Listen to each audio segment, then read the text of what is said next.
Get out, you fucking animals! This isn't Section 8 housing! Linda Morrison explodes through her front door like a rabid beast, her face purple with rage as she storms across her manicured lawn in bedroom slippers. She stops at the property line, jabbing her finger violently at the black family's celebration. You don't belong here. Take your welfare babies and drug dealing back to the ghetto where you came from. A birthday cake sits half-cut on the table as children cower behind their parents. The black father drops his grilling spatula, his jaw clenched tight as neighbors emerge from houses to witness Linda's racist tirade. I'm calling the police to report a criminal gathering, she screams into her phone, spittle flying from her lips. These gang members are selling drugs at a children's party. The man's hands slowly ball into fists before he forces them open, his voice deadly calm. Ma'am, you need to step back. Linda's maniacal laughter echoes as sirens wail in the distance. We'll see who steps back when the cops get here, boy. Without a word, the father disappears into his garage, and Linda has no idea what's waiting inside. The morning sun casts long shadows across Willow Creek's pristine streets, where every lawn maintains the same emerald perfection and every driveway gleams with fresh sealant. At 246 Maple Drive, Chief Robert Bobby Williams kneels beside his 8-year-old daughter Zoe, carefully untangling a string of birthday balloons that will soon transform their backyard into a wonderland. Bobby's weathered hands work with surprising gentleness for someone his size. 6'2", with the broad shoulders of a man who spent 22 years maintaining order in an increasingly chaotic world. But here, in civilian clothes on a Saturday morning, he's simply a father preparing for the most important day in his little girl's year. Daddy, can we put the purple ones by the swing set? Zoe's gap-toothed smile radiates pure joy as she clutches a cluster of balloons to her chest. Her birthday dress, a frilly pink creation that Bobby's wife Maria found on sale 3 weeks ago, already bears the evidence of an 8-year-old's enthusiasm, a small grass stain on the hem and frosting from the cupcakes she tested earlier. Wherever you want them, princess. Bobby's voice carries the warm authority of someone accustomed to being obeyed, but here it's softened by paternal love. He secures the balloon weights with practiced efficiency, muscle memory from years of incident scene management translating seamlessly to party preparation. Across the street, morning joggers wave politely as they pass, a ritual of suburban pleasantry that Bobby has slowly grown accustomed to since moving to Willow Creek 6 months ago. The transition from their cramped apartment near downtown to this sprawling suburb represented everything he and Maria had worked toward. Good schools, safe streets, and neighbors who smiled instead of looking away. Mrs. Carter from next door emerges from her house carrying a perfectly wrapped gift, her elderly frame moving with careful deliberation. Bobby immediately rises to help her navigate the slight incline between their properties, taking her arm with the same protective instinct that makes him an exceptional police chief.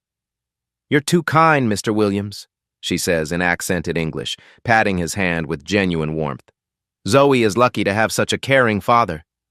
We're the lucky ones to have neighbors like you, Mrs. Carter. Bobby's response carries no trace of the code switching that many black professionals master. His voice remains authentically his own, whether addressing his daughter or his community. The front door of 247 Maple Drive opens with deliberate force, and Linda Morrison emerges like a stage performer making an entrance.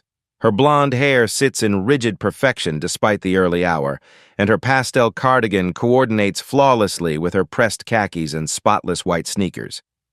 Everything about her appearance screams careful construction, from her precisely applied makeup to the way she carries herself. Chin slightly raised, shoulders back, claiming space with aggressive politeness. Good morning, neighbors. Her voice projects across the street with artificial cheer, but her eyes scan Bobby's property with the calculating precision of an appraiser. My, you're certainly starting early with the festivities.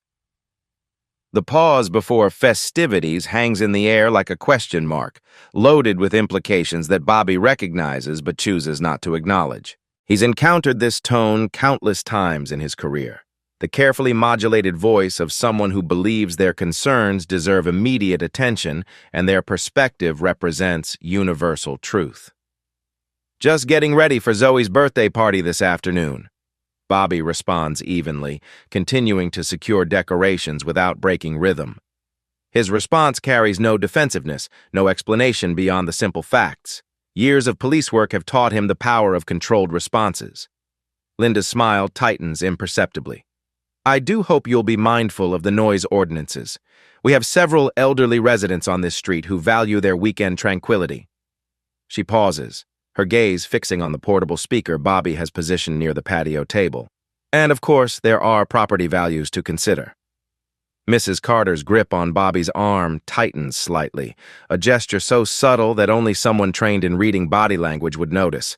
But Bobby feels it, recognizes the tension that creeps into marginalized communities when authority figures speak in coded language about standards and values. Of course, Bobby replies, his tone remaining professionally neutral. We'll keep things reasonable. Just a few friends and some birthday cake. Wonderful. Linda's smile never wavers, but something predatory flickers behind her eyes. I'm sure you understand how important it is to maintain the character of our neighborhood. We've worked very hard to create something special here. Zoe tugs on Bobby's shirt, oblivious to the adult undercurrents swirling around her. Daddy, when are Marcus and Keisha coming? And will Officer Rodriguez bring her kids too? Linda's eyebrows rise sharply at the mention of multiple families, her mental calculator already tallying potential violations. How many guests are you expecting, if you don't mind me asking? Just family and close friends, Bobby answers, lifting Zoe into his arms with easy strength. Nothing elaborate. I see. Linda's gaze sweeps over their modest decorations, balloons, a small banner, folding tables borrowed from Bobby's precinct, but her expression suggests she's cataloging evidence rather than admiring party preparations. Well, I certainly hope everyone knows where to park. Street parking can become quite congested, and we wouldn't want to block anyone's driveways. Mrs. Carter finally speaks, her voice quiet but firm. The Williams family are wonderful neighbors, Mrs. Morrison, very considerate. Linda's smile becomes even more brittle. Oh, I'm sure they are. I'm simply looking out for everyone's best interests. She adjusts her purse strap with unnecessary force. Community standards benefit us all. Bobby sets Zoe down gently, his hand resting protectively on her shoulder. The gesture appears casual, but his body language subtly shifts, feet planted, shoulders squared, the unconscious stance of someone prepared to shield what matters most. We appreciate your concern, Mrs. Morrison. Everything will be handled appropriately. I'm certain it will be. Linda's tone drips with false confidence, as if she's already mentally rehearsing her next move. Enjoy your celebration. She retreats toward her house with measured steps, her posture radiating disapproval despite her polite words. As her front door closes with a decisive click, Bobby notices her living room curtains flutter, a sign that observation will continue from a distance. Mrs. Carter shakes her head sadly. Some people carry too much poison in their hearts. Bobby kneels down to Zoe's eye level, his expression softening as he focuses on what truly matters. What do you think, birthday girl? Should we finish decorating so your friends have the best party ever? Zoe's delighted squeal erases the lingering tension as she races toward the backyard, her joy infectious and pure. Bobby follows, but his peripheral vision catches the slight movement of Linda's curtains. 22 years of police work has taught him to recognize when someone is watching, waiting, planning. As the morning progresses and more decorations transform their modest backyard into a child's paradise, Bobby maintains his focus on creating magic for his daughter. But somewhere in the back of his mind, professional instincts whisper warnings about neighbors who ask too many questions and smile with too much calculation. The stage is set for an afternoon that will test everything Bobby believes about community, justice, and the thin line between peace and chaos. By noon, Linda Morrison has positioned herself at her kitchen window like a sentinel, her fingers drumming against the granite countertop as she monitors the escalating situation across the street. What began as modest birthday preparations has evolved into something that violates every principle of suburban order she holds sacred. Three cars now occupy the Williams driveway: a practical Honda sedan, a well-maintained pickup truck, and a compact SUV with soccer ball stickers on the rear window. Additional vehicles line the street, their occupants carrying covered dishes and wrapped gifts toward the backyard celebration. Linda's mental tally climbs with each arrival: 12 adults, at least 8 children, and what she perceives as an invasion of her carefully curated paradise. The portable speaker that concerned her earlier now pulses with hip-hop rhythms that drift across her manicured lawn, each bass note registering as a personal assault on her weekend tranquility. When children's laughter mingles with the music, Linda's jaw tightens until her molars ache. She retrieves her iPhone from the charger and opens the voice memo app, her thumb hovering over the record button. Documentation has always been her strength. As an insurance adjuster, she's learned that details matter, that the right evidence presented properly can shift any narrative in her favor. Saturday, May 15th, 12:47 p.m., she dictates in her most professional tone. Ongoing disturbance at 246 Maple Drive. Excessive noise, overcrowding, multiple vehicles blocking street access. Clear violation of neighborhood covenants and city ordinances. Through the window, she watches Bobby Williams flip hamburgers on a small grill while animated conversations flow around him in both English and Spanish. When a young Latina woman arrives with 2 teenagers and a casserole dish, Linda's suspicions crystallize into certainty. Additional subjects arriving, she continued recording, appear to be gang-affiliated based on clothing and vehicle modifications, potential drug activity masked as family gathering. The truth, visible to any objective observer, tells a completely different story. Bobby's guests represent the diverse fabric of modern policing. Officer Maria Rodriguez from the gang unit brings her teenagers and homemade enchiladas. Detective James Park arrives with his wife and twin daughters. Sergeant Williams from Bobby's old precinct carries a case of sodas and war stories. These are colleagues, friends, chosen family celebrating a little girl's birthday with genuine affection and respect. But Linda sees only confirmation of her worst fears. Too many brown faces, too much comfort, too little deference to the unspoken rules that should govern their upscale enclave. At 1:15 p.m., her breaking point arrives when 8-year-old Zoe Williams shrieks with delight as water balloons explode in the backyard. The sound pierces through Linda's kitchen window like fingernails on a chalkboard, and her carefully maintained composure finally shatters. She grabs her phone and dials 911 with the practiced efficiency of someone who's made this call before. 911 Emergency Services. What's your emergency? Linda modulates her voice to project maximum distress, allowing a tremor to creep into her words. This is Linda Morrison at 247 Maple Drive in Willow Creek. I need police assistance immediately. What's the nature of your emergency, ma'am? There's a large gathering of suspicious individuals at my neighbor's house. They're being extremely loud and aggressive, and I'm concerned for the safety of our neighborhood. Linda's eyes track Bobby's movement as he helps elderly Mrs. Carter to a chair in the shade. To her, his solicitous attention appears calculated, predatory. Are you witnessing any criminal activity, ma'am? Linda's hesitation lasts only a fraction of a second. Yes, I believe so. There are too many people for a normal gathering, and they're acting threatening. I've seen what looks like drug exchanges, and the music is so loud it's clearly designed to mask other activities. Across the street, 10-year-old Marcus Williams shows his younger cousins how to throw a football, their coaching session punctuated by encouragement and high fives. Linda interprets the physical contact as gang signs, the raised voices as aggression. Ma'am, I need you to be specific. What exactly are you seeing that suggests criminal activity? They're trespassing on multiple properties, Linda improvises, watching as a child's ball rolls toward the Carter's yard and Bobby retrieves it. The male subject appears to be the ringleader. He's directing others and making threatening gestures. The 911 operator's keyboard clicks steadily as she logs the complaint. And you feel you're in immediate danger? Absolutely, Linda's voice rises with manufactured panic. These people have no respect for our community standards. They're probably selling drugs to children and using the party as cover. I've seen this before. These types move into good neighborhoods and bring crime with them. Ma'am, we're dispatching units to investigate. Please stay inside your home and do not engage with the subjects. Thank God, Linda breathes, allowing relief to color her voice. Finally, someone who understands what decent people face every day. She ends the call and immediately opens her iPhone's camera, positioning herself at the window for optimal surveillance angles. Every interaction becomes evidence in her narrative. Bobby's confident posture reads as arrogance. His guests' animated conversations suggest conspiracy. The children's exuberant play indicates lack of proper supervision.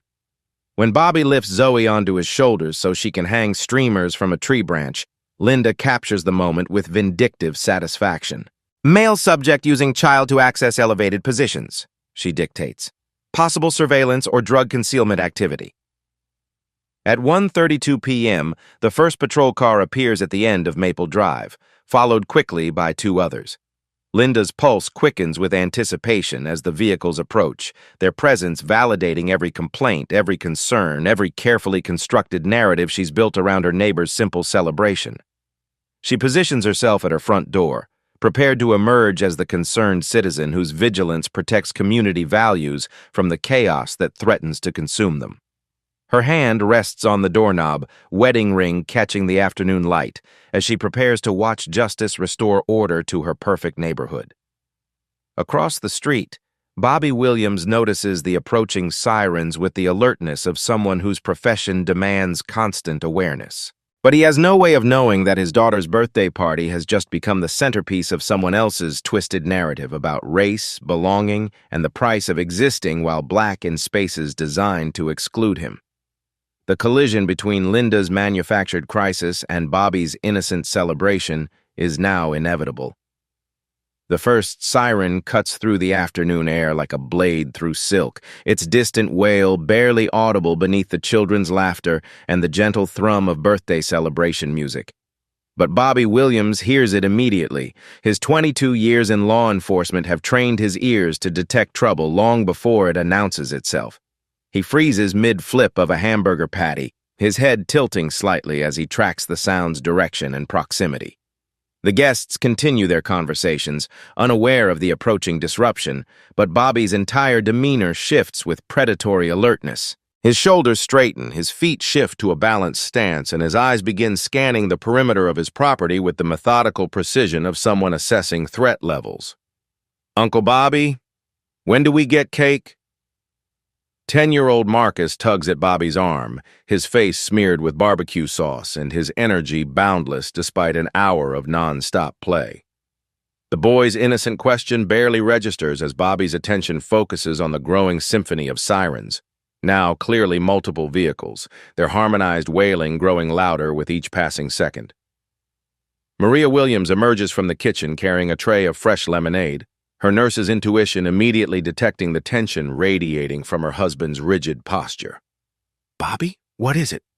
"Sirens," he replies quietly, not wanting to alarm the children but unable to dismiss the growing certainty that their peaceful celebration is about to be shattered. "Multiple units. Coming this way." Officer Maria Rodriguez, off-duty and relaxed in civilian clothes, catches Bobby's tone and automatically straightens, her own professional instincts engaging. "How many?" "3, maybe 4. Bobby sets down his grilling tongs with deliberate care, his movements becoming economical and purposeful. Still about 2 minutes out. The change in atmosphere is subtle but unmistakable. The adults begin unconsciously gravitating toward their children, conversations becoming quieter, laughter less spontaneous. Even without understanding the specifics, everyone senses that something is wrong. 8-year-old Zoe appears at Bobby's side, her birthday crown slightly askew and her face flushed with excitement from the afternoon's festivities. "Daddy, why do you look worried? Did somebody get hurt?" Bobby kneels down to her eye level, his large hands gentle as he adjusts her crown. This moment, his daughter's concerned face, her trust absolute and unquestioning, crystallizes everything at stake. No baby, nobody's hurt. Sometimes police have to drive fast to help people, that's all. But even as he reassures his daughter, Bobby's mind races through possibilities. Domestic violence calls generate this kind of response. Armed robberies, gang activity, major accidents. His mental Rolodex of emergency scenarios provides no logical explanation for multiple units converging on their quiet suburban street during a children's birthday party. The sirens grow louder, their urgent call now impossible to ignore. Several neighbors emerge from their houses, drawn by the unusual commotion in their typically peaceful enclave. Mrs. Carter appears on her front porch, clutching her sweater despite the warm afternoon, her weathered face creased with concern. Detective James Park sets down his plate of potato salad, his expression grim as the sound crescendos. "Chief, this doesn't feel random." "No, it doesn't." Bobby's voice carries the calm authority that has guided him through 2 decades of crisis management, but his eyes reflect a growing understanding of what's about to unfold. He's been black in America too long to believe in coincidences when police converge on spaces where he's simply trying to exist. 12-year-old Destiny Rodriguez stops mid-conversation with Zoe, her young face already showing signs of the wariness that black and brown children develop too early. "Mom, are we in trouble?" Before Maria Rodriguez can answer, the first patrol car appears at the end of Maple Drive, its red and blue lights painting the pristine suburban landscape in urgent colors. A second vehicle follows immediately, then a third, their synchronized arrival suggesting coordination rather than coincidence. Bobby straightens to his full height, his hands visible and his posture non-threatening despite the authority that radiates from his bearing. 22 years of wearing the badge has taught him exactly how these encounters unfold, but 22 years of being black has taught him that the badge means nothing when you're on the wrong side of someone else's narrative. "Everyone stay calm," he says quietly, his voice carrying to every guest without apparent effort. "Keep the children close, hands visible, no sudden movements." The transformation is immediate and heartbreaking. Laughter dies mid-sentence. Music that moments before provided joyful background suddenly seems inappropriately loud. Adults instinctively position themselves between the approaching vehicles and their children, muscle memory from too many similar situations overriding the logic that should protect innocent birthday celebrations. Maria Williams moves to Bobby's side, her presence both supportive and protective. "Should I turn off the music?" "Not yet. Let them see exactly what this is. A child's birthday party with family and friends." Bobby's strategic thinking kicks into overdrive. Documentation, witnesses, evidence of normalcy, all crucial if this situation escalates beyond reasonable police procedure. The lead patrol car slows as it approaches their house, followed by 2 others in carefully orchestrated formation. Through the windshield, Bobby can see the officers scanning the scene, their body language alert but not yet aggressive. Professional assessment rather than tactical response, at least initially. Zoe tugs on Bobby's shirt, her 8-year-old voice cutting through the tension with devastating innocence. "Daddy, why are the police cars pretty colors? Are they here for my birthday too?" The question stops Bobby's breath for a moment. His daughter lives in a world where police represent safety and protection, where flashing lights might herald celebration rather than persecution. Her innocence, still intact despite the harsh realities that shape too many young lives, represents everything he's fought to preserve and everything that's about to be tested. "Maybe, baby girl, maybe they just want to make sure everyone's safe at your party." But even as he comforts his daughter, Bobby's eyes track the approaching vehicles and the neighbors beginning to emerge from their houses. Across the street, Linda Morrison's front door opens slowly, her figure appearing like a theater curtain rising on the drama she's orchestrated. The first officer exits his vehicle, hand resting casually on his duty belt, his expression professionally neutral as he surveys the scene. Children with balloons and birthday hats, adults with plates of food, decorations fluttering in the afternoon breeze, nothing that remotely suggests the emergency that brought 3 patrol cars to this quiet suburban street. Bobby steps forward slightly, his movement deliberate and measured, positioning himself as the primary contact while keeping his family safely behind him. Years of leadership have prepared him for moments when clarity and calm can determine whether situations escalate or de-escalate. But this time, the stakes are personal in ways that no training manual can address. The gap between the approaching officers and Bobby's backyard celebration narrows with each step, carrying with it the weight of systemic biases, manufactured emergencies, and the collision between one man's peaceful existence and another person's racial paranoia. Whatever happens next will test not just Bobby's professionalism, but the very foundations of justice he's spent his career defending. 3 patrol cars arrange themselves in a tactical formation that transforms Maple Drive from suburban sanctuary into interrogation theater. Officers emerge with practiced synchronization, hands positioned near weapons, eyes scanning for threats that exist only in Linda Morrison's carefully constructed narrative.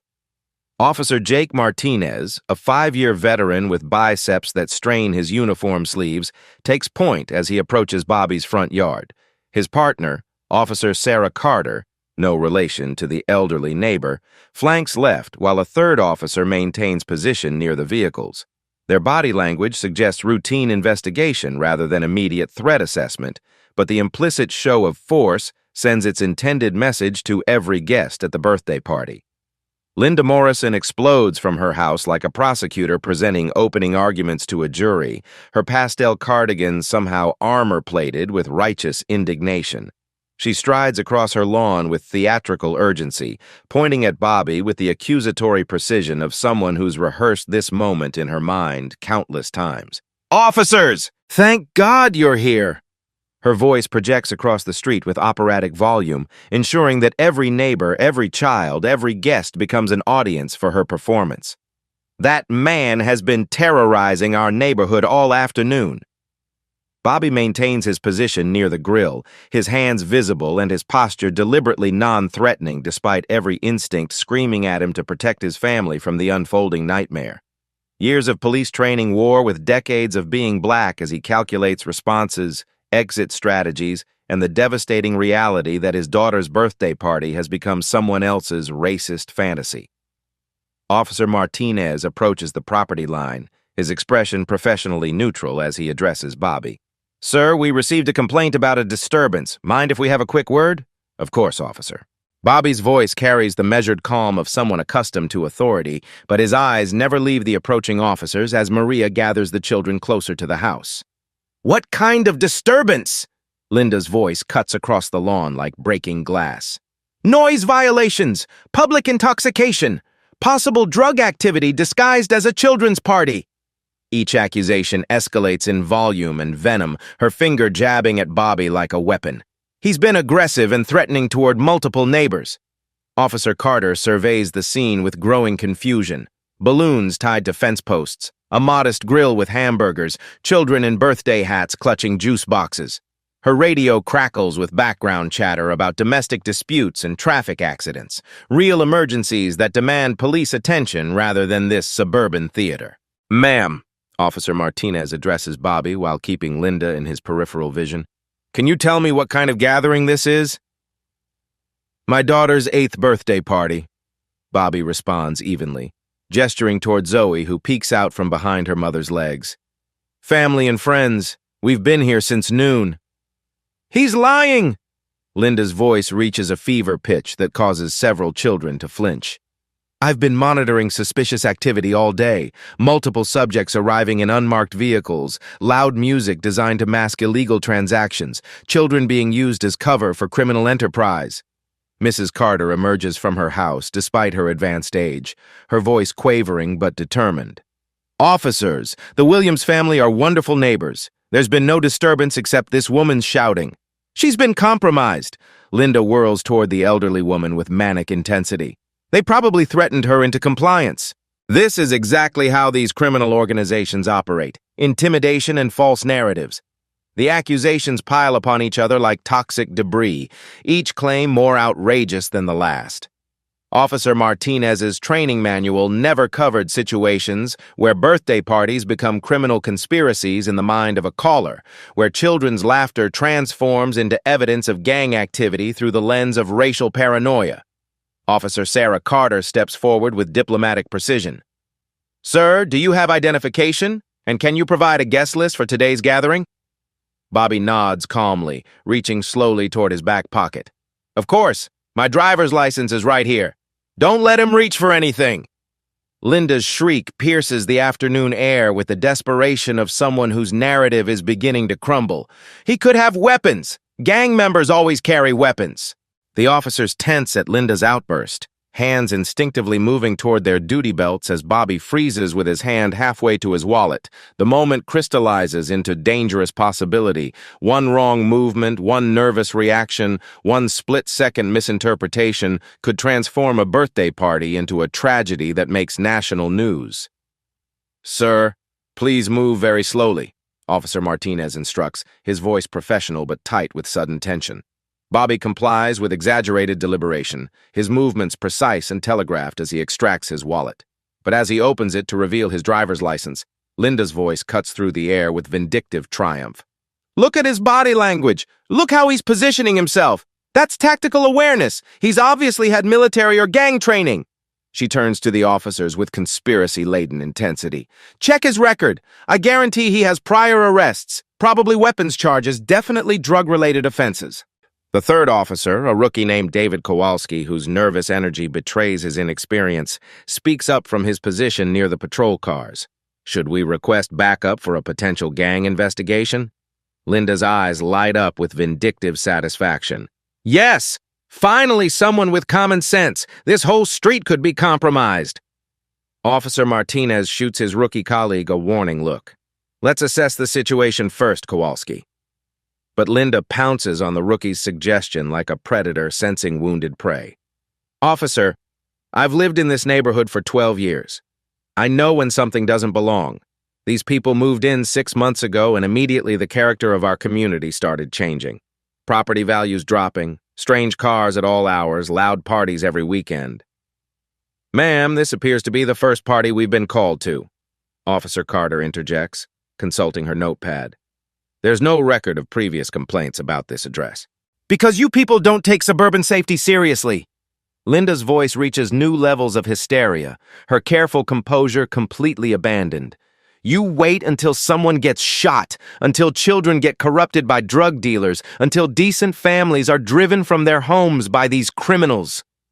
8-year-old Zoe begins to cry, her birthday joy dissolving into confusion and fear as the woman across the street screams accusations at her father. The sound of his daughter's distress cracks Bobby's professional composure for just a moment. His jaw tightens, his shoulders square, and something dangerous flickers behind his eyes. "Ma'am, you need to calm down." Officer Carter addresses Linda with growing irritation. "We're conducting an investigation." "Investigation? This is a raid! This is exactly what these people deserve." Linda's voice reaches hysteric proportions, her careful suburban facade disintegrating into raw bigotry. "They move into our neighborhoods, they bring their violence and their drugs and their ghetto mentality, and then they act like victims when decent people try to protect their families." Detective James Park steps forward from the group of guests, his off-duty status irrelevant to his protective instincts. "Officers, I'm Detective Park with the County Sheriff's Department. This is a birthday party for an 8-year-old girl." Linda's face contorts with rage at this new information. "More lies, more cover-up! They're all working together!" She points at the diverse group of guests with manic accusations. "Look at them! Different gangs coordinating territory, using children as human shields!" Officer Martinez's patience begins to fray as Linda's accusations become increasingly unhinged. "Ma'am, can you be specific about what illegal activity you've actually witnessed?" "Everything. The loud music, the multiple vehicles, the suspicious conversations in foreign languages." Linda's desperation grows as her narrative fails to convince the responding officers. "And look at him. Look how calm he is. That's guilt. That's deception." Bobby's wallet remains open in his hands, his driver's license clearly visible, but he makes no move to hand it over while Linda's accusations fly around him like bullets. 22 years of wearing a badge have taught him that sometimes patience and professionalism can diffuse situations that aggression would only escalate. "Officers," he says quietly, his voice cutting through Linda's hysteria with measured authority. "I believe there's been a significant misunderstanding about the nature of today's gathering." "There's no misunderstanding," Linda screams, her composure completely shattered. "You don't belong here! Take your criminal friends and get out of our neighborhood before someone gets hurt!" Officer Kowalski, emboldened by Linda's passionate testimony, steps forward with rookie enthusiasm. "Sir, we're going to need you to disperse this gathering immediately while we investigate these allegations." "Kowalski," Officer Martinez warns, but the damage is done. Bobby's expression shifts imperceptibly, the change so subtle that only someone trained in reading body language would notice, but unmistakable to those who recognize the moment when patience transforms into something harder, more dangerous. The raw racism of Linda's outburst hangs in the air like a physical presence, shocking even the officers who've responded to her call. Children stop crying to stare at the woman whose hatred has just exploded across their innocent celebration, while adults instinctively move to shield young eyes from the ugliness of adult prejudice. Maria Williams appears at Bobby's shoulder, her presence both supportive and protective, while Zoe clings to her mother's leg with the desperate grip of a child whose world has suddenly become incomprehensible and threatening. Bobby looks at his terrified daughter, then at his guests.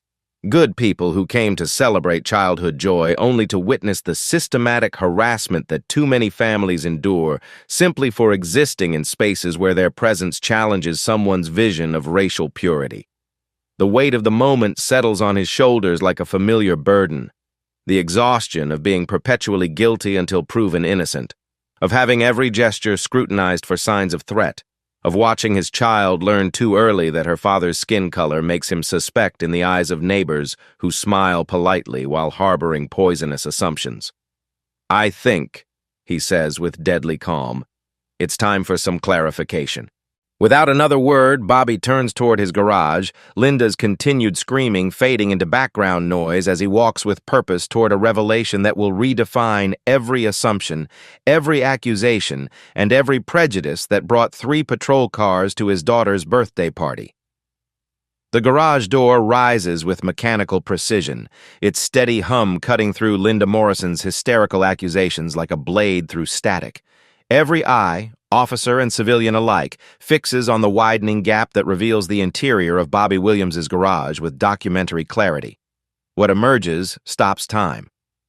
Bobby steps into the afternoon sunlight wearing the full dress uniform of the Willow Creek Police Department, complete with the gold-braided insignia that marks him as Chief of Police. The badge catches the Texas sun like a mirror, its polished surface reflecting 22 years of service, countless commendations, and the absolute authority that transforms every assumption Linda Morrison has built her racist narrative upon.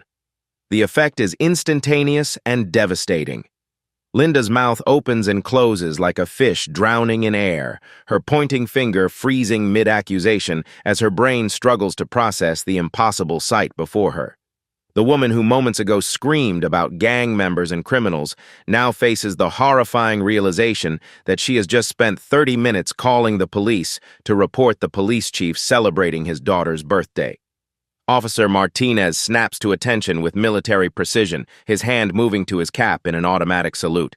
"Chief Williams!" His voice carries across the yard with the respect and recognition that instantly redefines every power dynamic in play.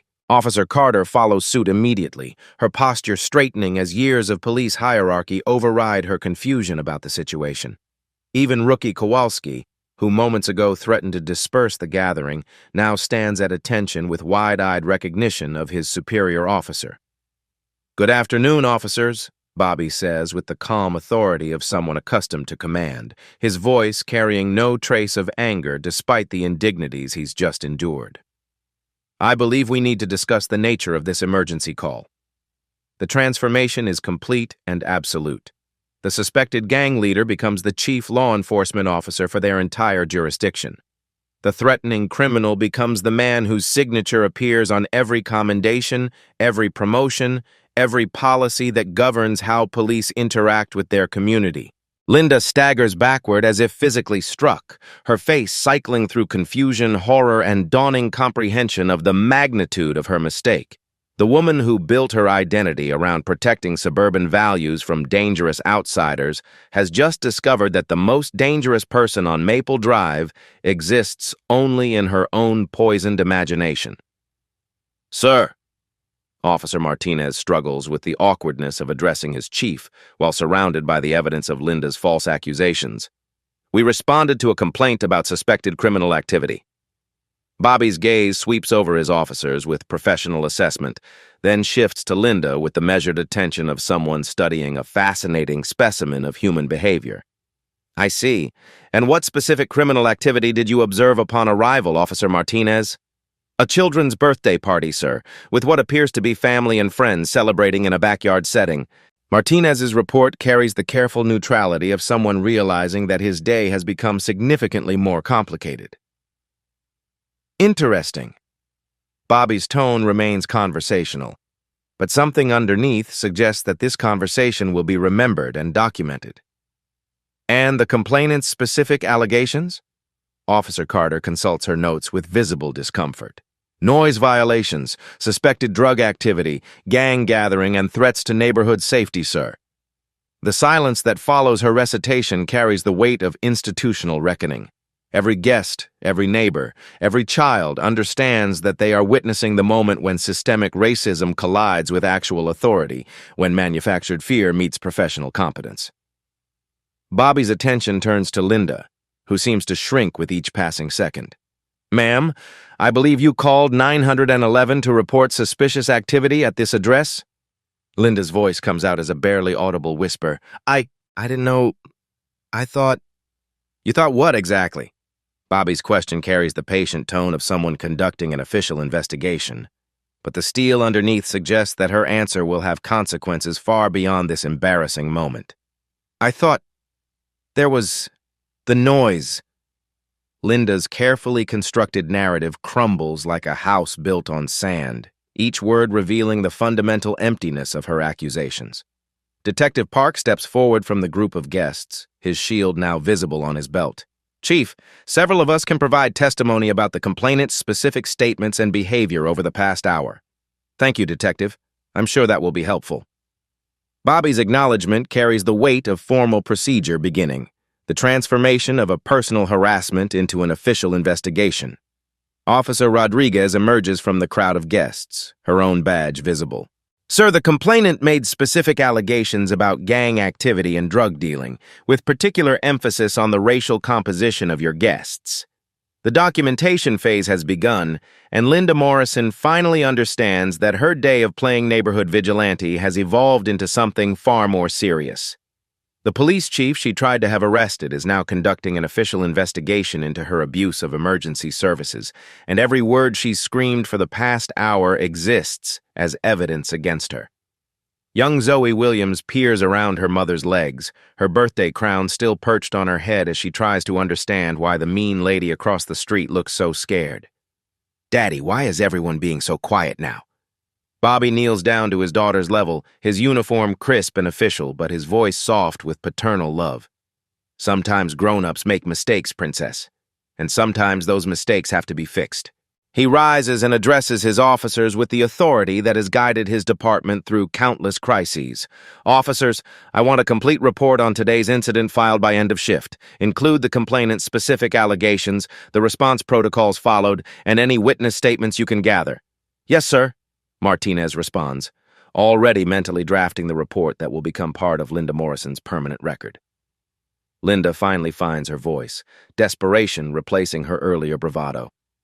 Chief Williams, sir, I didn't mean, I was just trying to protect the neighborhood. Bobby's expression doesn't change, but something in his eyes suggests that protection means something entirely different to him than it does to her. Ma'am, I suggest you contact a lawyer. Abuse of emergency services carries significant penalties, and false reporting can result in both civil and criminal liability. The woman who spent her afternoon playing judge, jury, and executioner now faces the reality of actual justice, administered by the man she tried to destroy with lies and racial prejudice. As neighbors begin emerging from their houses with phones raised, documenting this unprecedented reversal of fortune, Bobby Williams stands in his driveway. No longer a suspected criminal, but revealed as the chief law enforcement officer whose authority will determine how this story ends. The first phone had started recording before the garage door fully opened, but by the time Bobby Williams emerged in his police chief uniform, at least 7 different devices were capturing the moment from multiple angles. Mrs. Patterson from 2 houses down live-streamed directly to Facebook. Teenage neighbor Marcus Johnson uploaded to TikTok with shaking hands.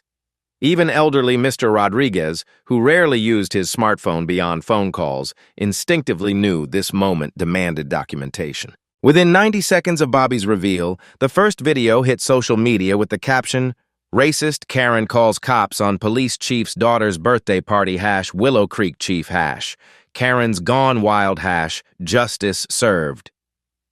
The algorithmic gods of viral content smiled upon the footage. Everything about the incident struck social media gold. Clear audio capturing Linda's racist tirade, crystal clear video of Bobby's authoritative emergence in full uniform, and the priceless moment when Linda's face cycled through confusion, horror, and dawning humiliation. The visual contrast between her hysterical accusations and his calm professionalism created content that practically demanded to be shared. By 3:47 p.m., barely 25 minutes after the confrontation, #Willow Creek Chief was trending on Twitter. The hashtag accumulated 1,700 mentions in the first hour as the video spread across platforms like digital wildfire. Instagram stories, Facebook posts, TikTok reactions, and Reddit threads multiplied exponentially, each repost adding layers of commentary, analysis, and social justice vindication. Twitter exploded with real-time reactions that captured the raw emotion of witnessing instant karma. Bruh, I cannot with this level of satisfaction. Imagine calling the police on the police chief because you're racist. Received 23,000 likes and 8,400 retweets within 2 hours. The responses split along predictable but passionate lines, creating virtual battlegrounds in comment sections across every platform. Progressive voices rallied with vindicated fury. This is what systemic racism looks like. Karen literally called the police to complain about the police chief existing while black. Share this everywhere. The tweet garnered 12,000 retweets within 2 hours, spawning thousands of quote tweets, adding personal experiences with similar harassment. Counter-narratives emerged almost immediately from conservative social media ecosystems. Context matters. We don't know what really happened before the camera started rolling. This looks staged for social media clout. #fake news, #setup, #media manipulation. These defensive posts accumulated their own engagement, creating parallel conversations that questioned the incident's authenticity while avoiding its obvious racial dynamics. But the raw footage spoke for itself with devastating clarity. Linda Morrison's voice, captured with documentary precision, provided undeniable audio evidence of racial bias masquerading as community concern. Her specific language, "those people," "ghetto mentality," "don't belong here," and the particularly damaging "take your criminal friends and get out," became quotable evidence of the coded racism that communities of color navigate daily. Instagram influencers with massive followings began posting reaction videos within hours. Maya Rodriguez, a lifestyle influencer with 890,000 followers, posted a 15-minute Instagram live session breaking down the incident. Y'all, this is why we keep saying that being successful, being educated, being a literal police chief doesn't protect you from racism. This man was grilling burgers for his baby girl and had to endure this woman's hatred just for existing in his own backyard. Local news stations picked up the story by 5 p.m., their evening newsroom meetings completely restructured around the viral phenomenon occurring in their coverage area. KXN Austin led their 6 p.m. broadcast with Willow Creek Police Chief targeted by racist 911 call at daughter's birthday party. The reporter stood outside Bobby's house, where birthday decorations still fluttered in the evening breeze, their innocent celebration now transformed into symbols of resistance against systemic harassment. This afternoon, what should have been a joyful family celebration became a textbook example of how racial profiling impacts even those in positions of authority, the reporter intoned with practiced gravity. Chief Robert Williams, a 22-year veteran of law enforcement, found himself subjected to the very bias he's sworn to protect others from. The story resonated far beyond Texas geography and time zones. CNN picked it up for their 8 p.m. primetime segment on racial bias in suburbia, featuring the incident as part of a broader discussion about weaponized 911 calls. MSNBC used it as a launching point for panel discussions about coded language and modern racism. Fox News covered it with careful neutrality, focusing on the misunderstanding and community tensions rather than Linda's explicitly racist statements. Social media reaction videos proliferated throughout the evening like digital wildfire. A TikTok creator with 2.3 million followers spent 8 minutes methodically breaking down Linda's body language and verbal patterns. Watch how she retreats when she realizes her mistake, but notice, She never actually apologizes. She doesn't say, "I'm sorry," even once. That's white fragility in real time, y'all. The immediate victim complex instead of accountability. YouTube commentary channels seize the content with entrepreneurial enthusiasm. Racist Karen gets owned by police chief, instant karma compilation #47, accumulated 89,000 views in 6 hours, with reaction videos spawning their own ecosystem of content creation. Gaming streamers paused their broadcasts to watch the footage. Podcast hosts recorded emergency episodes analyzing the incident's broader implications. But the viral explosion cut both ways, creating digital collateral damage alongside social justice vindication. Linda Morrison's supporters rallied with defensive fury that matched the progressive outrage in intensity, if not in numbers. This woman was trying to protect her neighborhood. Since when is calling police about suspicious activity considered racist? This is PC culture gone completely mad. Their comments flooded social media platforms with alternative narratives, claims of reverse racism, and demands for Linda's vindication against what they characterized as liberal media persecution. A Facebook group called Support Linda Morrison, Neighborhood Hero, gained 3,200 members overnight, their posts painting her as a victim of liberal media manipulation, a concerned citizen persecuted for exercising her constitutional rights, and a symbol of suburban values under attack by political correctness run amok. Group administrators shared Linda's insurance office information, encouraging supporters to patronize her business as a form of solidarity against cancel culture. The doxing began inevitably, despite platform community guidelines prohibiting such information sharing. Linda's home address, personal phone number, work schedule, and insurance office location spread across platforms faster than moderators could remove them. Her employer's Facebook page filled with hundreds of angry reviews demanding her immediate termination, while others flooded it with 5-star reviews defending her right to protect her community. Linda's children, both adults with their own social media presence, found themselves targeted by strangers convinced that racism was hereditary. Her daughter's Instagram comments are filled with accusations and demands that she denounce her mother publicly. Her son's LinkedIn profile received messages from colleagues questioning his family's values and their potential impact on his professional credibility. Bobby Williams, meanwhile, maintained professional silence while chaos swirled around his family like a digital tornado. His department's phone lines were jammed with calls from national reporters, civil rights activists, conservative commentators, and ordinary citizens demanding statements, investigations, policy changes, and his perspective on the incident. The mayor's office called 6 times requesting immediate emergency meetings to discuss crisis management and potential political fallout. The city attorney wanted to discuss litigation strategies, both defensive and offensive. Civil rights organizations were already researching Linda Morrison's complaint history and examining potential patterns of harassment disguised as concerned citizenship. Conservative legal foundations reached out offering to defend Linda against what they characterized as politically motivated persecution. Maria Williams watched their quiet suburban life transform into a national talking point while simultaneously trying to shield 8-year-old Zoe from the intensity of public attention and explain why strangers on the internet were discussing their family. "Mommy, why are people so angry about my birthday party? Did I do something wrong?" became a question that no parenting manual adequately prepared her to answer with age-appropriate honesty. By Sunday morning, the story had achieved international reach that transcended American racial politics. British tabloids ran headlines like, "American police chief faces shocking racist attack at daughter's birthday celebration."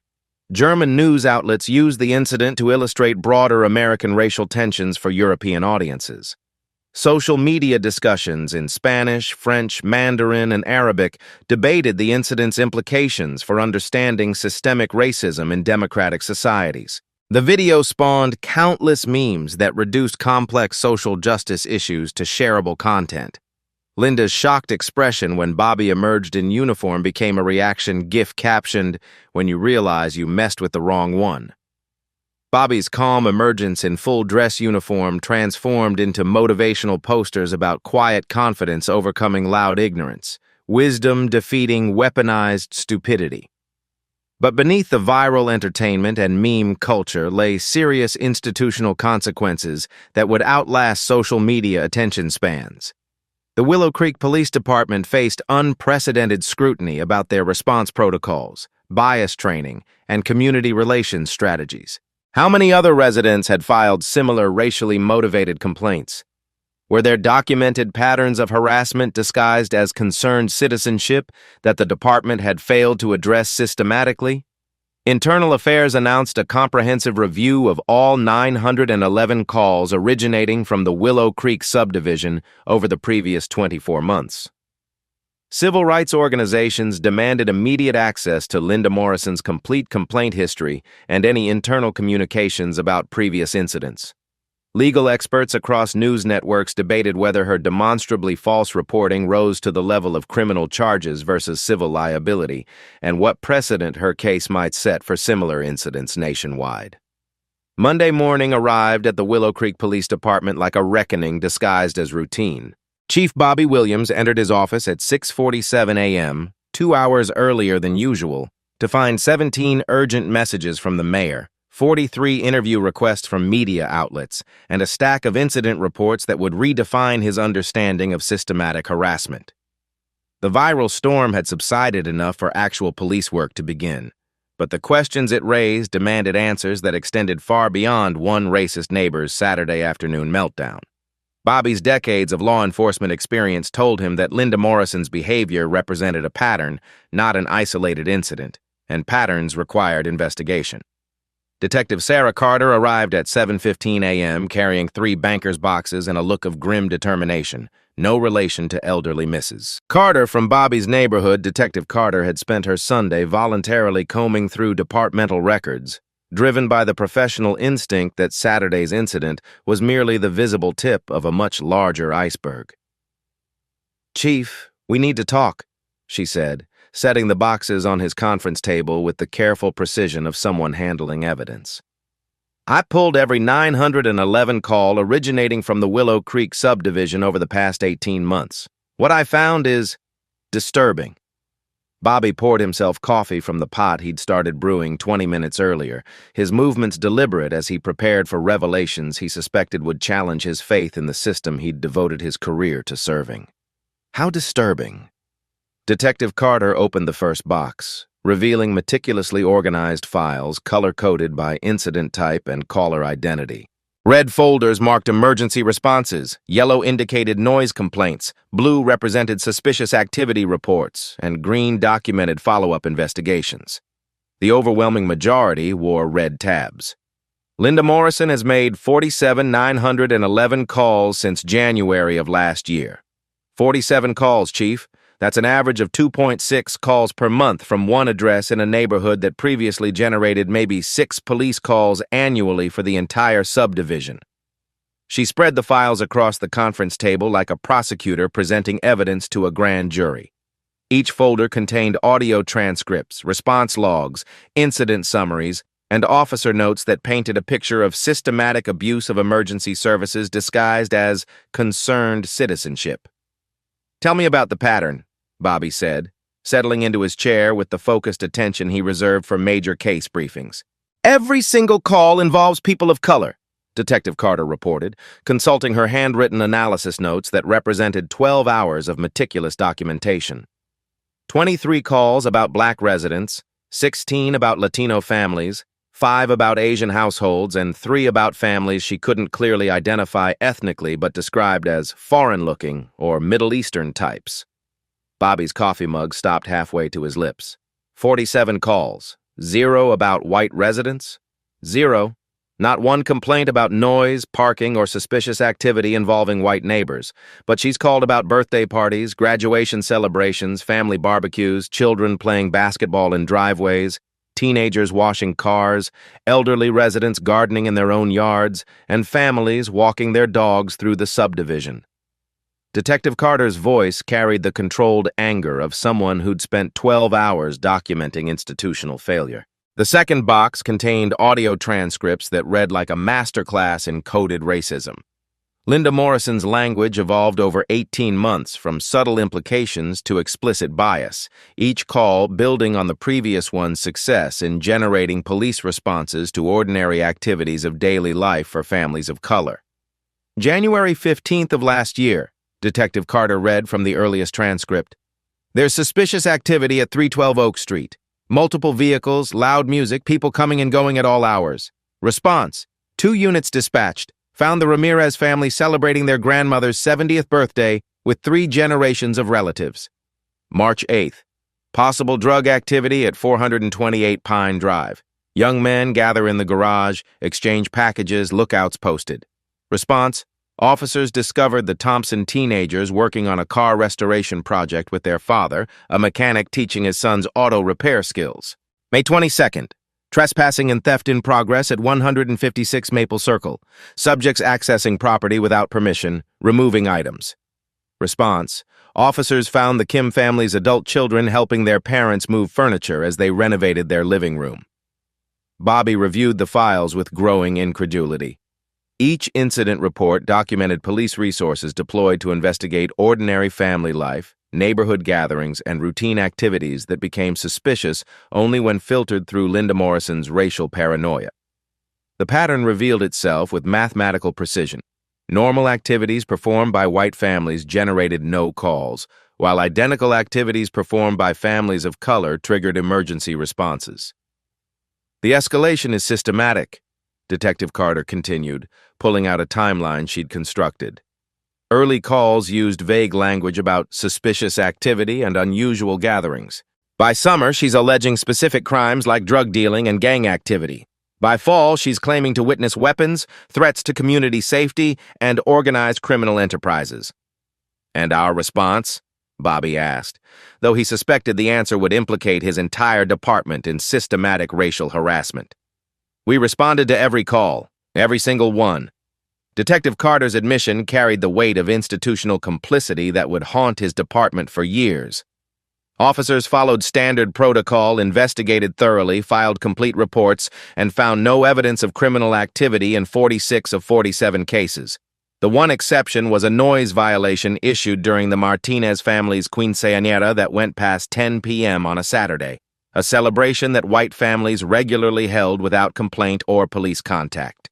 The third box contained the most damning evidence: internal communications between officers, dispatchers, and supervisors about Linda Morrison's calls. Email chains revealed growing frustration with obvious false reports, but no systematic effort to document patterns or implement consequences for abuse of emergency services. Officer Martinez had written to his supervisor in June. Morrison calls are becoming routine burdens on patrol resources. Obvious racial bias pattern emerging. Request guidance on response protocols and potential intervention strategies. The supervisor's reply: continue standard response procedures. Document everything thoroughly. CYA protocol in effect. Detective Rodriguez had flagged Morrison's address in the computer system with a detailed note. Frequent caller with pattern of unsubstantiated claims. Often involves families of color engaging in normal activities. Exercise caution with response assumptions and document evidence thoroughly. But the warnings never translated into policy changes, supervisor training, or intervention strategies. The 911 dispatcher I spoke with yesterday told me they've been concerned about Morrison for 8 months, Detective Carter reported. Multiple dispatchers have discussed flagging her calls for automatic supervisor review, but current department policy requires standard emergency response to all reports, regardless of caller history or pattern recognition. Bobby studied the comprehensive timeline Detective Carter had constructed, mapping Morrison's calls against demographic changes in the Willow Creek subdivision. The correlation was undeniable and mathematically precise. As more families of color moved into the upscale neighborhood, Morrison's emergency calls increased proportionally while her language became increasingly inflammatory. January 2023, Willow Creek subdivision was roughly 78% white according to census updates. Morrison averaged 2 calls per month, Detective Carter explained, pointing to her statistical analysis complete with charts and demographic overlays. By December 2023, 62% white, due to an influx of professional families of color seeking quality schools and safe neighborhoods. Morrison's calls increased to 3.1 per month. By March 2024, 54% white as the neighborhood's reputation for good schools attracted diverse families. Her calls peaked at 4.2 per month, with increasingly specific allegations of drug dealing, gang activity, and threats to community safety that required SWAT consultation on 2 occasions. The data revealed Morrison's 911 calls as a systematic campaign of harassment designed to make families of color feel unwelcome in their own neighborhood through repeated police contact. Each false report represented an attempt to criminalize ordinary existence, transforming birthday parties into drug deals and family gatherings into gang activity through the weaponization of law enforcement bias. Have any of the families filed formal complaints about repeated police contact? Bobby asked, dreading the answer. Detective Carter opened a supplementary folder thick with documentation. 6 families have contacted our community liaison officer about feeling systematically targeted. The Johnson family moved away last September, citing constant police harassment and feeling like criminals in our own home as primary factors in their decision to relocate to a different school district. Mrs. Martinez told Officer Rodriguez that her children now panic whenever they hear sirens anywhere in the neighborhood.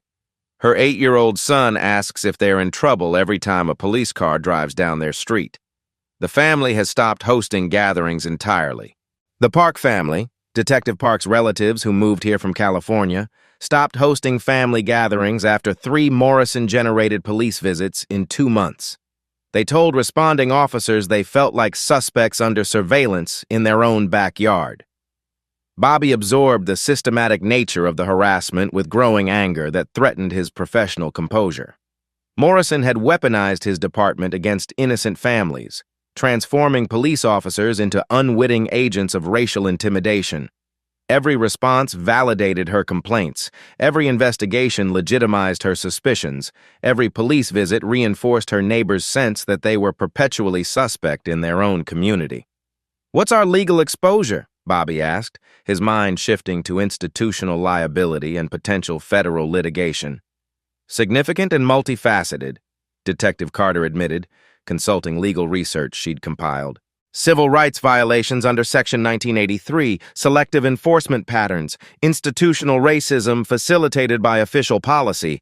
Any of these families could have viable federal lawsuits against the department, the city, and potentially individual officers." Morrison's false reports meet Texas criteria for criminal charges, including abuse of emergency services, filing false police reports, and harassment, but prosecuting her might require admitting our pattern of enabling racial harassment. The irony wasn't lost on Bobby. Prosecuting Morrison for abusing the system might require acknowledging that his department had enabled that abuse through passive complicity and administrative indifference to obvious patterns of racial bias. Detective Carter pulled out her final piece of evidence. Screenshots from a private neighborhood social media group where Morrison had posted extensively about maintaining community standards and protecting property values from certain demographics that don't understand suburban culture. The posts revealed explicit racial language that contextualized her 911 calls as part of a broader campaign to exclude families of color from Willow Creek. "She's been organizing other residents for months," Detective Carter explained, "building support for increased police presence, stricter noise ordinances specifically targeting urban music, and HOA policies that disproportionately impact multicultural families. She's created an echo chamber of residents who view diversity as a threat to property values." Saturday's incident wasn't spontaneous. It was the culmination of an 18-month campaign of systematic harassment that we inadvertently facilitated through bureaucratic blindness to racial patterns. Bobby stood and walked to his office window, looking out at the city he'd sworn to protect and serve. The weight of institutional failure pressed down on him like a physical burden that threatened to crush everything he'd believed about law enforcement integrity. His department had become an instrument of harassment against the very communities they were meant to protect, and his own family had finally become targets of the system he led. "Recommendations?" he asked without turning around, his voice carrying the exhaustion of someone contemplating career-ending revelations. Complete policy review of response protocols for frequent callers with bias pattern recognition. Mandatory bias training for all officers, dispatchers, and supervisors. Community liaison meetings with affected families to rebuild trust. And criminal charges against Morrison for false reporting, harassment, and systematic abuse of emergency services. Detective Carter paused, then added the most difficult recommendation. And a federal civil rights investigation of our department's practices. We need external review to rebuild community trust and ensure this never happens again. Bobby turned back to face the evidence sprawled across his conference table, documentation of systematic racism operating under the guise of law enforcement, enabled by bureaucratic indifference and institutional blind spots that allowed bias to flourish unchecked. Saturday's viral incident had exposed a pattern of harassment that demanded more than administrative response.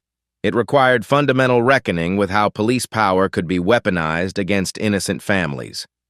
Draw up a complete report, Bobby instructed. I want every incident documented, every pattern identified, every institutional failure acknowledged. We're briefing the mayor this afternoon, and I'm calling the FBI Civil Rights Division myself. The call from Mrs. Carter came at 9:47 a.m. on Tuesday, her elderly voice trembling with determination as she spoke to Detective Sarah Carter. No relation, but connected now by shared purpose and mounting evidence. I have something the chief needs to see, something I've been saving for the right moment. By 10:30 a.m., Bobby Williams sat in Mrs. Carter's immaculate living room, surrounded by evidence that would transform his investigation from departmental review into federal case study. The 83-year-old retired librarian had spent 18 months documenting Linda Morrison's harassment campaign, with the methodical precision of someone who understood that truth required documentation. I started recording after the third time police came to my neighbors' houses for birthday parties, Mrs. Carter explained, her weathered hands steady as she operated a tablet with surprising technological fluency. My late husband always said that silence enables evil, so I decided to stop being silent. The tablet revealed a treasure trove of evidence that no official investigation could have uncovered. Ring doorbell footage from Mrs. Carter's front door captured Linda Morrison's behavior with devastating clarity. Hours of surveillance disguised as gardening, photographing license plates of guests at multicultural gatherings, and timing her 911 calls to coincide with peak family activity periods.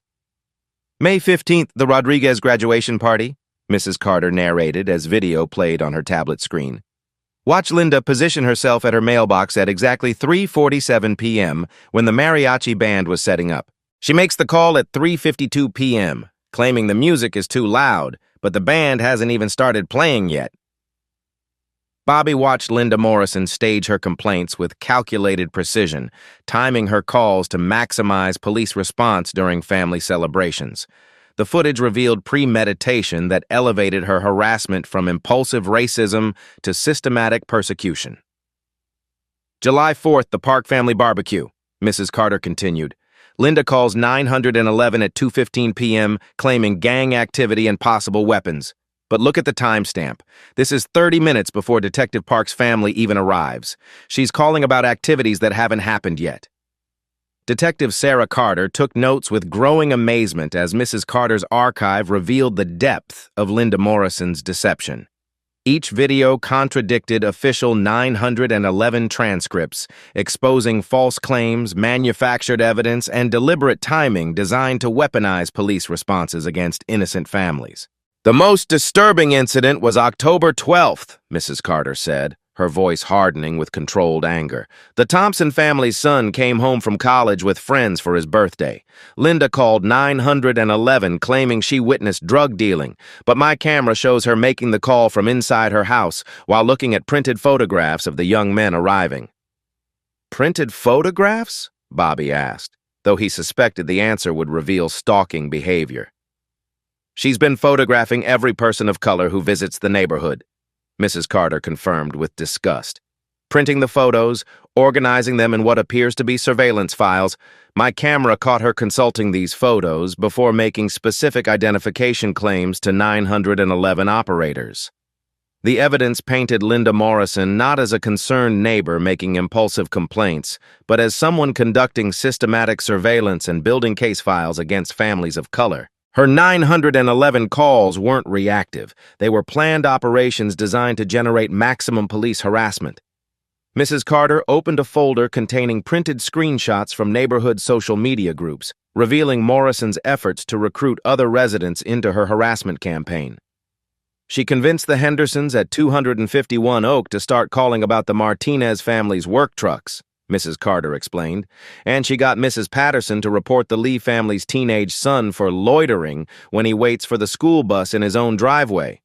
Detective Carter recognized the addresses from complaint logs she'd reviewed. "Chief, this explains the secondary pattern we found. Other residents making Morrison-style complaints about the same families. She's been coordinating a harassment network." At 11:15 a.m., Mrs. Carter revealed her most damaging evidence: audio recordings captured by her security system of Linda Morrison coaching other neighbors on effective complaint language. "Listen to this conversation from September," she said, playing audio of Morrison instructing Mrs. Patterson. "You can't just say they're loud," Morrison's voice explained with tutorial precision. "You have to mention specific violations, noise ordinances, parking restrictions, potential drug activity. The key is using words that force police response." "But what if there's no actual drug activity?" Mrs. Patterson asked nervously. "There doesn't need to be," Morrison replied with chilling confidence. "By the time police investigate and find nothing, the message is sent. These people will know they're being watched." Bobby felt his stomach turn as he listened to Morrison describe police officers as tools in her harassment campaign, deliberately misusing emergency services to intimidate families through repeated contact with law enforcement. By noon, word had spread through the department that Mrs. Carter possessed evidence that would redefine their understanding of the Morrison case. Officer Martinez arrived with his own documentation: personal notes from Morrison-generated calls that revealed her escalating demands for aggressive police response. "She started questioning why we weren't making arrests after every call," Martinez reported. "After the fifth or sixth call, where we found no criminal activity, she began demanding to speak with supervisors about our failure to protect the community from obvious threats. When I responded to the Park family barbecue in July, Morrison approached me afterward claiming I was obviously compromised because I didn't make any arrests. She said Detective Park's family probably threatened me into compliance with their criminal organization." Officer Rodriguez arrived with additional testimony that revealed Morrison's attempts to manipulate police procedures. She started timing her calls to coincide with shift changes, hoping different officers wouldn't recognize the pattern. She also began making complaints about our inadequate response to previous calls, trying to escalate investigations into SWAT situations. The pattern extended beyond false reporting into sophisticated manipulation of law enforcement protocols, demonstrating Morrison's understanding of how to weaponize police procedures against targeted families. At 1:15 p.m., Detective Park arrived with documentation his family had maintained throughout their harassment ordeal. His relatives had created detailed records of police contacts, noting dates, officers' names, and Morrison's behavior during each incident. "My uncle started documenting after the third police visit," Detective Park explained, spreading photographs across Mrs. Carter's coffee table. As a retired federal employee, he understood the importance of creating an evidence trail. They have photographs of Morrison watching their house from her yard, timing their activities and celebrating when police cars arrived. "Celebrating?" Bobby asked, though the answer would confirm his worst suspicions. "My aunt photographed Morrison clapping and smiling from her window while officers questioned my teenage cousins about suspicious gathering that was actually a study group for AP Physics. She was clearly enjoying the harassment she'd orchestrated." The documentation revealed Morrison's emotional satisfaction with successful police harassment, transforming law enforcement from protective service into personal entertainment and weapons against neighbors whose existence challenged her racial comfort zone. At 2:30 p.m., the investigation expanded when the Johnson family, who had moved away after repeated police contact, drove from their new home in Austin to provide comprehensive testimony about their harassment experience. "We kept every incident report, every business card, every photograph of police cars in our driveway," Mrs. Johnson explained, setting a thick folder on Mrs. Carter's dining table.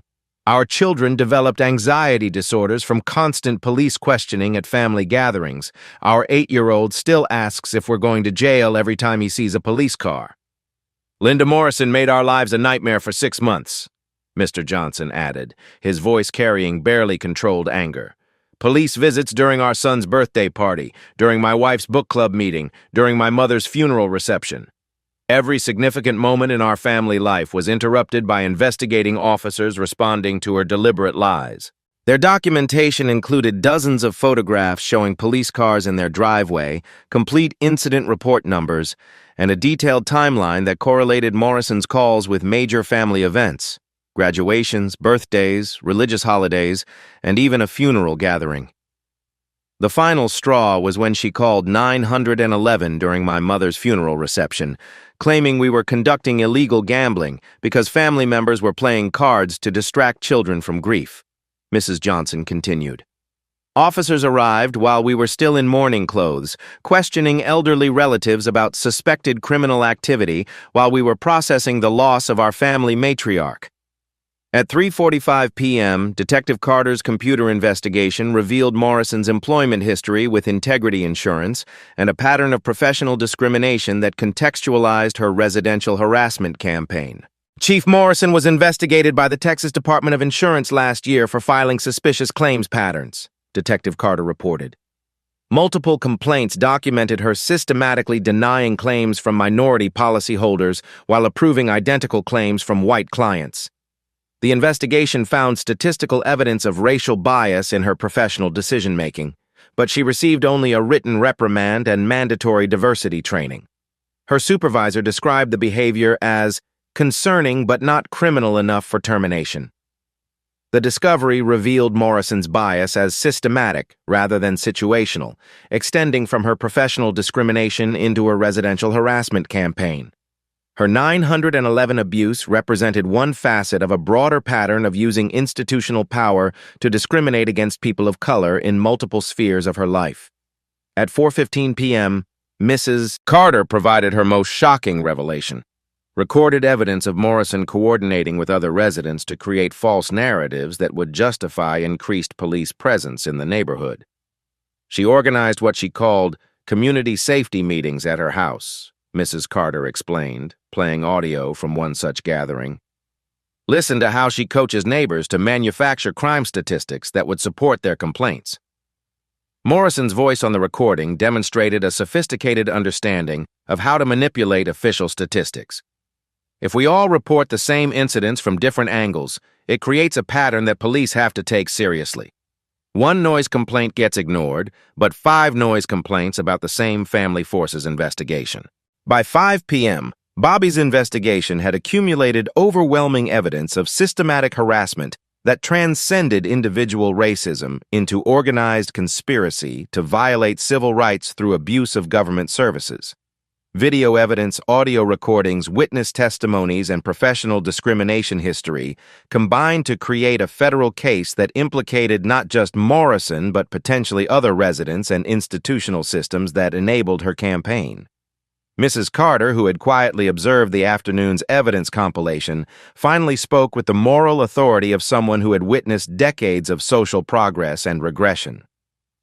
Chief Williams, the evidence speaks clearly about Linda Morrison's guilt. But what matters now is whether your department will use this truth to create lasting change or simply prosecute one racist neighbor while ignoring the systems that enabled her to weaponize your officers against innocent families. Her question hung in the air like a moral challenge, demanding more than criminal justice, requiring institutional transformation that would prevent future Morrison-style harassment while rebuilding trust with communities that had experienced police power as oppression rather than protection. The Willow Creek Community Center had never hosted a press conference that attracted national media attention, but by 2 p.m. on Wednesday, satellite trucks lined the parking lot like an invasion force documenting democracy in action. Chief Bobby Williams stood behind the podium, his dress uniform bearing the weight of 22 years in law enforcement and the moral authority of someone who had become an unwitting symbol of justice confronting systematic racism. The packed auditorium buzzed with anticipation as reporters, community members, civil rights activists, and curious residents filled every available seat. Camera crews positioned themselves for optimal angles while photographers captured images that would define how this story entered the permanent record of American racial reckoning.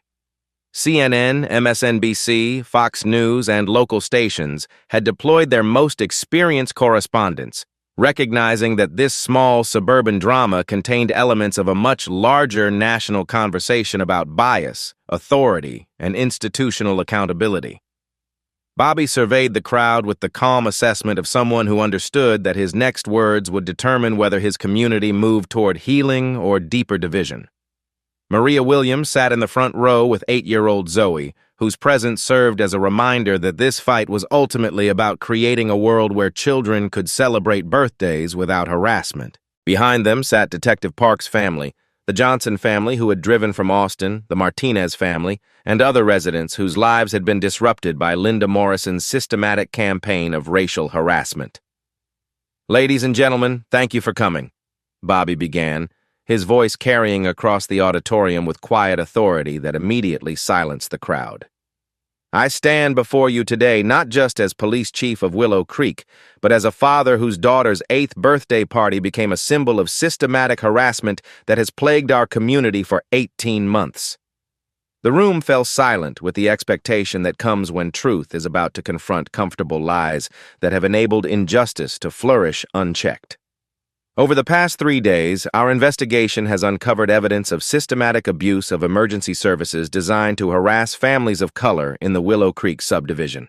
What began as isolated incidents has revealed itself as an organized campaign of racial intimidation conducted through deliberate manipulation of law enforcement protocols. Bobby gestured to Detective Sarah Carter, who activated a large screen displaying statistical analysis that transformed individual incidents into undeniable patterns of discrimination. Charts, graphs, and timelines revealed the mathematical precision of Linda Morrison's targeting strategy with devastating clarity. Linda Morrison made 47,911 calls over 18 months. 47 calls targeting exclusively families of color for engaging in ordinary activities that white families conduct without police contact. Birthday parties became suspected drug operations. Graduation celebrations became gang gatherings. Children playing basketball became criminal conspiracies. The audience stirred as the scope of Morrison's harassment campaign became clear through data that revealed systematic rather than random targeting. Reporters scribbled notes while residents who had wondered about frequent police presence in their neighborhood finally understood the manufactured nature of the emergency responses. "But this investigation has forced us to confront an uncomfortable truth," Bobby continued, his voice hardening with institutional accountability that would make headlines across the nation. "Linda Morrison could not have conducted this harassment campaign without the inadvertent cooperation of the Willow Creek Police Department. Every false report we investigated validated her complaints. Every response we made to her manufactured emergencies enabled further harassment of innocent families." Municipal officials in the audience shifted uncomfortably as Bobby acknowledged institutional complicity that exposed the city to federal litigation and civil rights violations. Mayor Patricia Hendricks looked visibly pale as she realized the legal and political implications of systematic police harassment enabled through administrative blindness to obvious patterns.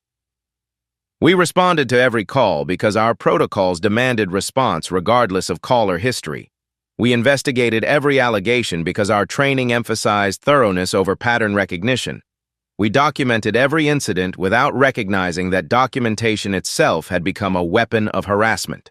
The statistical presentation continued, revealing the mathematical precision of Morrison's discrimination.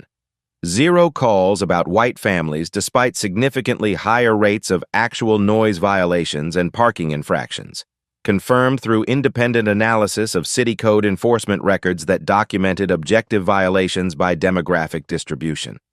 The evidence we've compiled includes video recordings of Miss Morrison staging complaints before activities occurred, audio recordings of her coaching other residents to manufacture criminal allegations, and testimony from multiple families who were driven from their homes by systematic police harassment disguised as community safety concerns. Bobby paused, allowing the weight of systematic persecution to settle on the audience before delivering his most damning revelation about the premeditated nature of Morrison's campaign. Miss Morrison maintained surveillance files on every person of color who visited our neighborhood. She photographed license plates, documented family gatherings, timed her 911 calls to disrupt significant life events, birthday parties, graduations, religious celebrations, and even funeral receptions. This was not impulsive bias. This was calculated psychological warfare. Gasps echoed through the auditorium as the premeditated nature of Morrison's harassment became clear. Several community members who had assumed her complaints were legitimate reactions to neighborhood changes now understood they had witnessed systematic stalking and harassment disguised as community concern. The Johnson family moved away after 6 months of harassment that included police visits during their son's birthday party, their grandmother's funeral reception, and their daughter's high school graduation celebration. The Park family stopped hosting gatherings entirely after repeated investigations of their study groups and family barbecues. Multiple families report that their children now experience anxiety disorders triggered by police sirens. Detective Carter advanced the presentation to display Mrs. Carter's video evidence, showing Morrison celebrating successful police harassment from her window while officers questioned children about imaginary crimes. The footage sparked audible reactions of disgust from audience members who witnessed Morrison's satisfaction with the suffering she'd orchestrated. "This is not about one woman's prejudice," Bobby declared, his voice rising with moral conviction that would be quoted in news reports for weeks. "This is about how institutional systems can be weaponized to perpetuate discrimination when we fail to recognize obvious patterns of abuse. This is about how good people's silence enables evil to flourish in spaces designed for community safety." The audience included several affected families who had returned to provide testimony about their harassment experiences.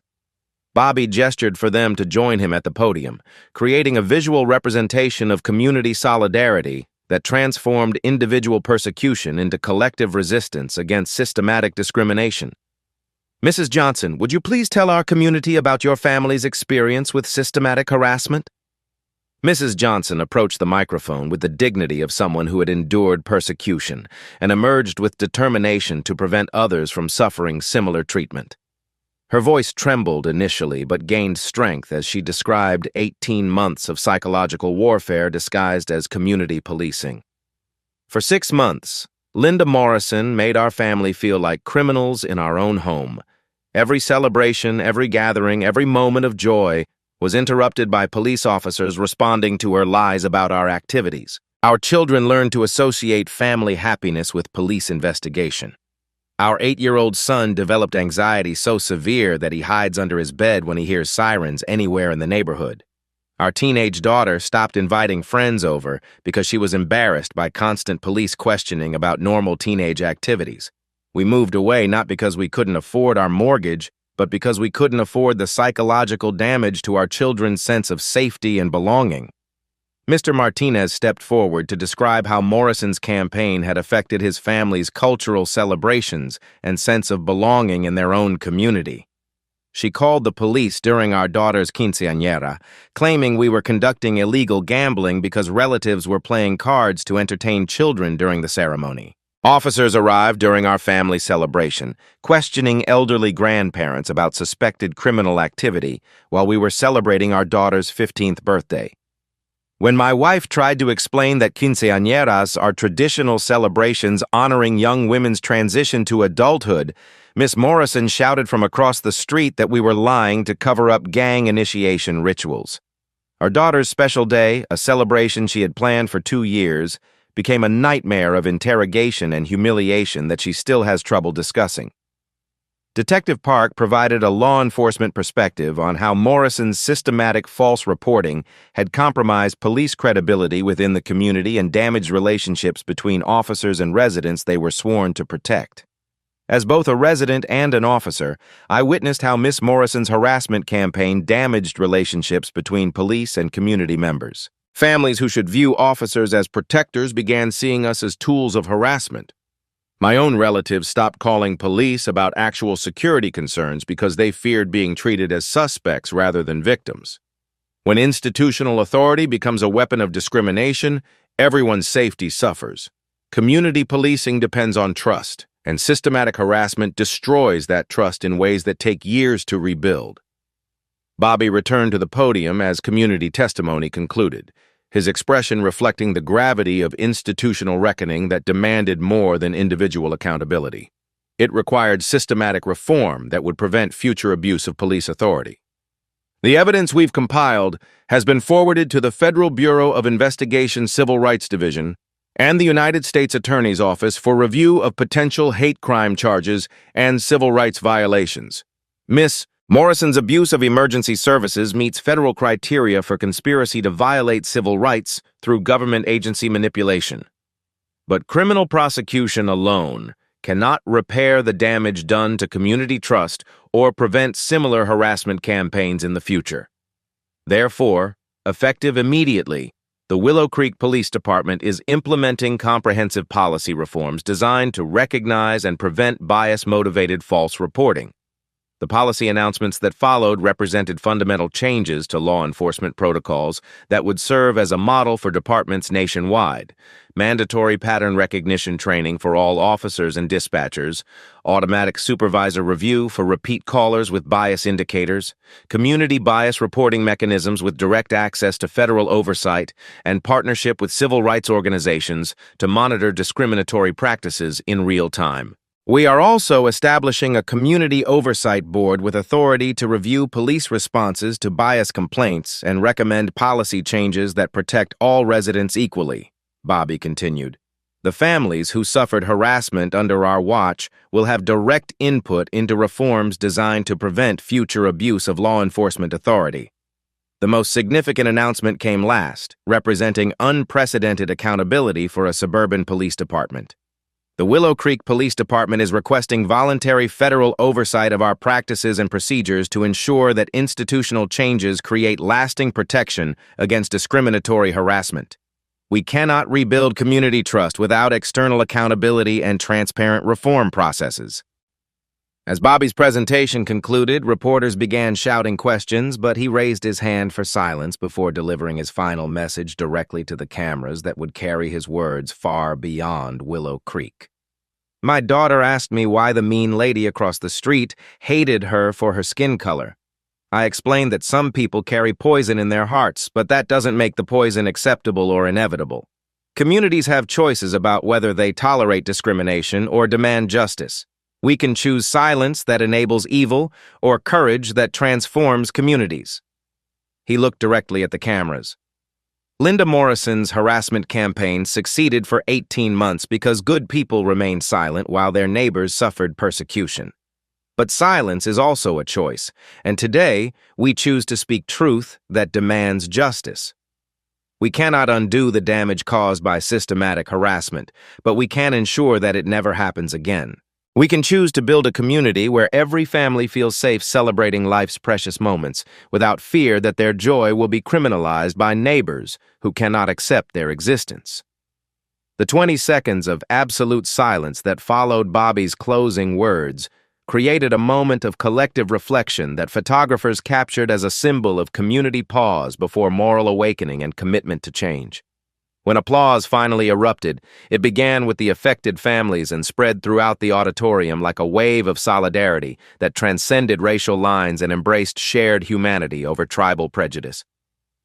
6 months later, the afternoon sun cast golden light across Maple Drive as children's laughter echoed from the Williams family backyard once again. But this time, the celebration carried deeper meaning. It was the first annual Unity Day, born from the ashes of hatred and transformed into a symbol of community healing that drew families from across Willow Creek and beyond. Chief Bobby Williams stood at the same grill where Linda Morrison's harassment campaign had reached its explosive conclusion, but now he wore civilian clothes and a smile that reflected hard-won peace. The backyard that had become a battleground for racial justice now hosted representatives from 12 different cultures, their children playing together with the unconscious ease that adults spend years trying to reclaim. Zoe Williams, now 9 years old and slightly taller, moved between groups of children with the natural leadership skills that suggested she might follow her father into public service someday. Her birthday crown from 6 months ago had been replaced by a Unity Day badge that she wore with the pride of someone who understood that her birthday party had changed more than just her family's life.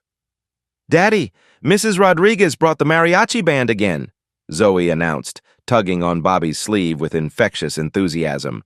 "And the Park family is teaching everyone to make Korean tacos." The cultural fusion represented everything Linda Morrison had tried to prevent. A neighborhood where diversity wasn't just tolerated but celebrated, where different traditions enriched community life rather than threatening imaginary property values. Across the street, 247 Maple Drive stood empty, its for sale sign bearing the weight of Morrison's legal consequences. Federal hate crime charges had resulted in 2 years of federal probation, community service requirements, and civil restitution payments that would continue for the next decade. Her insurance career had ended permanently after Texas Department of Insurance revoked her license for discriminatory practices that extended beyond residential harassment into professional misconduct. More importantly, her systematic abuse of emergency services had sparked legislative reforms that made bias-motivated false reporting a felony offense throughout Texas, with Linda Morrison's case serving as the primary example in training materials for police departments statewide. Detective Sarah Carter arrived with her own family, carrying a folder of updates that transformed individual accountability into systematic reform. "Chief, the FBI released their preliminary findings on our federal oversight review," she reported, setting the folder on a picnic table decorated with flags from every nation represented in Willow Creek. "Complete vindication of our reform protocols," she continued with satisfaction. "Zero complaints of bias-motivated harassment since implementation. Community trust surveys show 89% confidence in police fairness, up from 34% before the Morrison incident." The statistics reflected more than policy changes. They documented cultural transformation that had rippled far beyond one suburban neighborhood. Bobby's press conference had inspired similar reforms in departments across Texas and neighboring states, while his voluntary request for federal oversight had become a model for police accountability nationwide. Mrs. Carter, now 84 and moving with careful deliberation, approached Bobby with a wrapped gift that carried symbolic weight beyond its modest appearance. "Chief Williams, this is for Zoe," she said, her voice carrying the warmth of someone who had witnessed evil transform into justice through community courage. "It's a photo album documenting how our neighborhood has changed since your family stood up to hatred. Every family celebration, every new resident welcome party, every moment of joy that Linda Morrison tried to destroy, all preserved as evidence that love defeats fear when good people refuse to remain silent." Bobby accepted the gift with the reverence it deserved, understanding that Mrs. Carter had continued her documentation project but shifted focus from recording harassment to preserving healing. Her photographs would serve as testament to community resilience that overcame systematic persecution through collective action and institutional reform. The Johnson family had returned from Austin for Unity Day, their presence representing healing that transcended geographical relocation. Their 8-year-old son, who had developed anxiety disorders from Morrison's harassment, now played freely with other children without showing signs of police-related trauma that had once defined his daily experience. "We're considering moving back," Mrs. Johnson told Bobby as they watched their son demonstrate his recovery through uninhibited play. "The community changes you've implemented make us feel safe in ways we never expected after what we endured." Their potential return represented the ultimate vindication of Bobby's reform efforts. Families driven away by systematic harassment now felt confident enough to rebuild lives in the same community where they had suffered persecution. Detective Park supervised a group of teenagers setting up tables for the evening's cultural food festival, their easy cooperation representing the integration that Morrison had tried to prevent through manufactured police harassment. His own family had moved back to Willow Creek after briefly relocating to avoid continued targeting, their return symbolizing community commitment to ensuring that justice produced lasting change. "The kids don't remember why police used to come to our barbecues," Detective Park observed, watching teenagers from different ethnic backgrounds collaborate on party preparations with natural camaraderie. To them, officers are neighbors who help with community events rather than investigators responding to false emergencies. The generational healing represented Bobby's greatest achievement, creating conditions where children could form friendships without the baggage of their parents' struggles against systematic racism. As afternoon shifted toward evening, Bobby gathered the assembled families for the Unity Day tradition that had emerged from tragedy. A moment of silence honoring the courage required to confront hatred, followed by shared commitment to protecting community values that celebrated rather than criminalized difference. 6 months ago, my daughter's birthday party became a symbol of how fear can weaponize institutions against innocent families. Bobby addressed the gathered crowd, his voice carrying the authority that had transformed personal persecution into community catalyst for change. Today we celebrate proof that communities can choose healing over hatred, justice over prejudice, and courage over the comfortable silence that enables evil to flourish unchecked. The moment of silence that followed carried different weight than the shocked pause after his press conference. This silence reflected collective gratitude for transformation achieved through individual courage, multiplied by community support.